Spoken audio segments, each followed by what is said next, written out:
చంద్రబాబు నాయుడు చేసిన నీచ రాజకీయాల వల్ల ఈరోజు రాష్ట్ర వ్యాప్తంగా పెన్షన్లు తీసుకునే అవ్వతాతలు దివ్యాంగులు ఎంత కష్టపడుతున్నారో చూస్తేనే మనసు ద్రవించిపోతుంది. ఎందుకంటే ఈరోజు చంద్రబాబు నాయుడిని ఇష్టపడే వాళ్ళు ఈ రాష్ట్రంలో ఎవరూ లేరు. కేవలం అవ్వాతాతలంతా కూడా జగనన్న పరిపాలనలో పెన్షన్లు టెన్షన్ గా పొద్దున 5 గంటలకే ఇంటికి చేరుస్తుంటే నా బిడ్డ బాగుండాలి అని వాళ్ళు ఇచ్చిన దీవెనను చూసి కక్షగట్టి తన యొక్క ఫాలోయర్స్ ఎవరైతే ఉన్నారో తొత్తులు నిమ్మగడ్డ రమేష్ అచ్చెన్నాయుడుతో ఎలక్షన్ కమిషన్ కి ఈరోజు వాలంటీర్ల మీద కంప్లైంట్ చేయించి ఆ వాలంటీర్ వ్యవస్థ పెన్షన్లు ఇవ్వకూడదని చెప్పి ఈరోజు బ్యాంకుల్లో వేయమని ఎలక్షన్ కమిషన్ చెప్పే పరిస్థితి తీసుకొచ్చారు.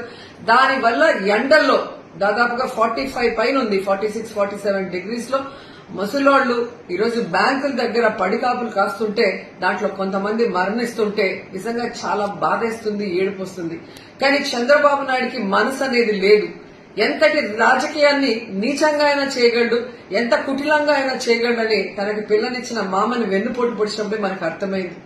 58 నెలలు ప్రజలకి కష్టం లేకుండా సచివాలయ వాలంటీర్ వ్యవస్థ ద్వారా జగన్మోహన్ రెడ్డి గారు ప్రతి సంక్షేమాన్ని ఈవెన్ పెన్షన్ రైస్ తో సహా పేద ప్రజల ఇళ్లకే పంపిస్తుంటే ఈరోజు కక్ష కట్టి 1 నెల గ్యాప్ వచ్చే ముందుకి ఎలక్షన్ కమిషన్ కి కంప్లైంట్లు ఇచ్చి ఏ విధంగా ప్రజల్ని ఎండల్లో తిప్పి వాళ్ళ మరణానికి కారణమవుతున్నారో ప్రతి ఒక్కరు కూడా గమనించాల్సిన విషయం. ఈరోజు చంద్రబాబు నాయుడిని సూటిగా అడుగుతున్నాను, పెన్షన్లు తీసుకునే వయసు, నీ వయసున్న అవ్వతాతల్ని ఇలా ఇబ్బంది పెట్టడం నీకు భావ్యమేనా? వచ్చి 1 రోజు ఎండలో నించోడు, రోడ్డు మీద ఎండలో 1 రోజు నించుంటే ఆ అవ్వతాతల కష్టమేందో నీకు అర్థమవుతుంది. కేవలం అధికార దాహంతో ఈ విధంగా ముసలాళ్లని దివ్యాంగుల్ని ఇబ్బంది పెట్టడం నీకు సబబేనని అడుగుతున్నా. సో ఖచ్చితంగా మీ గ్రామాల్లోకి తెలుగుదేశం పార్టీ వాళ్ళు గాని జనసేన వాళ్ళు గాని ఓట్లకు వస్తే చొక్కా పట్టుకొని నిలదీసి ఆ చంప ఈ చంప వాయించండి.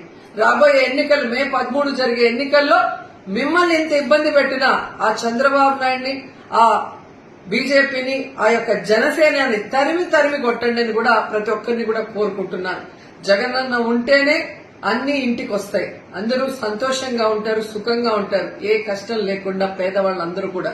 కానీ చంద్రబాబు నాయుడు అనేవాడు ఇంకా రాకముందే నెల రోజు ఎలక్షన్ కమిషన్ లో చేతిలోకి ప్రభుత్వం పోగానే ఎలా బిహేవ్ చేస్తున్నాడు, తన తొత్తుల్ని పెట్టి కంప్లైంట్ ఇచ్చనేది ప్రతి ఒక్కరు కూడా గుర్తుపెట్టుకోవాలని తెలియజేసుకుంటున్నాను.